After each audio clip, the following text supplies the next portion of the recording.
kemi raste pastaj Bullgari që presidenti kryen një parti politike apo rastin e Hungarisë dhe fituan zgjedhjet. Shiko, ndoshta për ta të thelbi i diskutimit. Unë mendoj që Shqipëria më shumë se sa ka nevojë për një parti të re politike, ka nevojë për ide të reja. Se jemi në moment kështu shkretinë e idesh politike. Dhe jemi në fazën ku po kritikojmë, edhe kritika është e shëndetshme, nuk ka diskutim. Kjo është traditë shumë marksiste, do thojmë. Traditë shumë marksiste, e cila në thelb ka kritikën edhe ndërtimin një projekti imagjinar utopist, ku ju thuhet njerëzve që shiko, do jetojmë në mënyrë fantastike, gjithë do jemi të barabartë, do çojmë gjithë të njëjtën shumë parash në shtëpi e kështu me radhë, do kemi shërbim shëndetësor, falas, ku dëgjon, shkolla publike fantastike. Po kjo është provuar, është modeli i cili është provuar që dështon sepse ka dy premisa, do thojmë, problematike. Së pari ushqehet nga urrëtia për suksesin e tjetrit, dhe s'dyti nuk është i bazuar në realitet. Ndërsa unë mendoj që Shqipëria ka nevojë për ide të djatha në fakt, të cilat janë bazuar në një botë reale, pra e shikojnë dhe e pranojnë botën ashtu siç është dhe mundohen që të bëjnë ndryshime graduale, thelbësore, të cilat përmirësojnë jetën e njerëzve dhe zgjerojnë hapësirën e lirisë. Po ky është diskutim filozofik, ndoshta mund të kemi rast ta bëjmë një herë tjetër. Por për të kthyer tek thelbi, pra ne kemi 140 parti politike, Elir. Pra, ne mund bëjmë edhe 200 parti, por nëse nuk ofrojmë ide të reja politike, nëse nuk artikulojmë një vizion politik, i cili është transformues dhe frymëzon njerëzit, i bën ata të besojnë që politika është art i të mundshme, pra që të ndryshojë jetën e tyre për mirë, mund dalin në shesh edhe 200.000 edhe 500.000 njerëz, por nuk do arrim dot të materializojmë atë ndryshim për cilën Shqipëria ka nevojë. Altin ka një problem tjetër, sepse pikërisht e ide. Partia Socialiste funksionon si një parti masovike, e cila përveç andarësisë, që është në fundit parti në Europë që ka atë shkallë andarësie bazuar në numrin e popullsisë, ka dhe një rrjet patronazhistësh, tashmë të evidentuar dhe nga OSBE-ja dhe nga raportet e tjera ndërkombëtare, përfshi ai i fundit i Ibarit.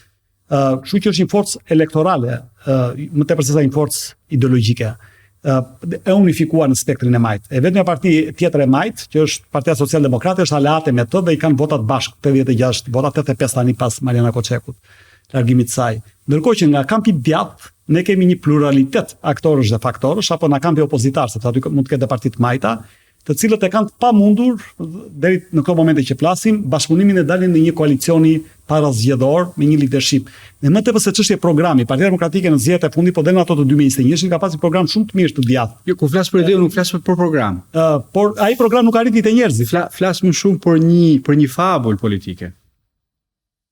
Sepse ju e dini që në themel të suksesit elektoral të çdo partie në fakt qëndron fabula ose historia politike. Që ajo dhe kush e kumton. Dhe Boris Johnson për shembull në librin e tij të fundit Unleash, pra kujtimet e tij, ai thonë një gjë interesante. Në fushatën elektorale për daljen apo jo të Britanisë në Bashkimin Evropian, ne që ishim në anën e Brexit, kishim një avantazh shumë të madh, thotë, në raport me ata që ishin për të qëndruar. Ne zotronim të ardhmen. Sepse ju ofronim njerëzve një Britani tjetër, një Britani ndryshe. Ndërsa krau tjetër, kryeministri Cameron dhe koalicioni për të qëndruar, ju thoshte shiko, ne jemi mirë kështu siç jemi. Unë mendoj që përpos teknikalitete dhe hartimit një programi i cili sigurisht është i rëndësishëm dhe ne duhet të krijojmë traditën e manifesteve elektorale, sepse përndryshe do bëjmë diskutime në hava. Se nuk i thua dot Edi Rama sot apo edhe kryesi tjetër nesër, çka ke premtuar ti dhe çka ke bër. S'ka manifest elektoral, nuk e mat dot qeverisin e tij.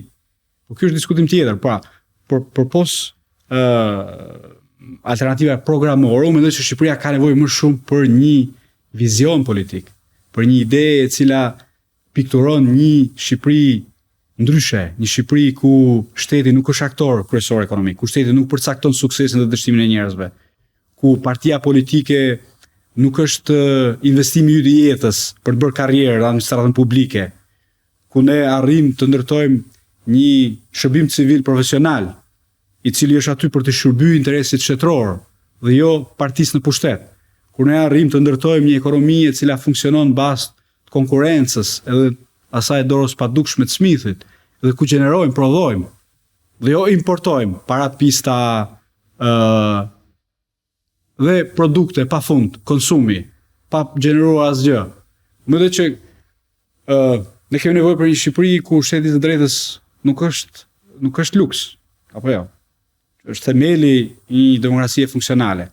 Pra, më shumë se sa për një parti politike të re, ne kemi nevojë më shumë për ide të reja politike, për një projekt të ri politik, Sigurisht ky projekt mund të artikulohet nga forca të reja politike, është vështirë, e shikohet vështirë që të artikulohet nga parti ekzistuese, por në fund të ditës, nëse nuk e bëjmë këtë, do vijojmë të sillemi rreth kësaj knete, do të thoja unë, ku po mbytemi të gjithë, prej më shumë se 2 dekadash ndoshta.